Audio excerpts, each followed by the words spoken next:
Welcome to the Salmon Runs YouTube. Enjoy the video.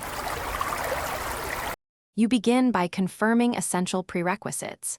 Save your game, equip the mesh item, and set the camera to third person so you can read depth.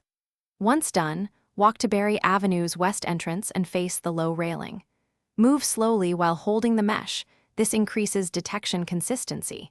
Make sure to disable auto run and reduce sensitivity so small inputs register. The reason is simple.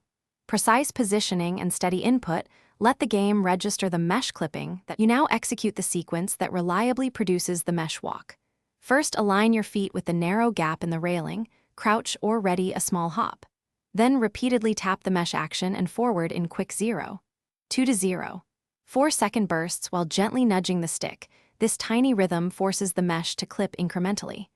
If the sprite stutters, make micro adjustments in 1/8 stick increments rather than large inputs. The why? Gradual clipping avoids the engine snapping you back, keeping the walk active.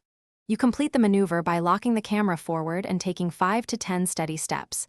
This confirms the mesh walk has engaged. If the state drops, don't panic. Reload the last save and repeat, slowing your tap rhythm by about 1/10 of a second to increase consistency. Make sure to note what timing and stick micro adjustments worked. The key troubleshooting tip: when it fails repeatedly, reduce controller sensitivity and retry. That often fixes missed microclips caused by overshoot. Thanks for watching. Consider subscribing if we helped you.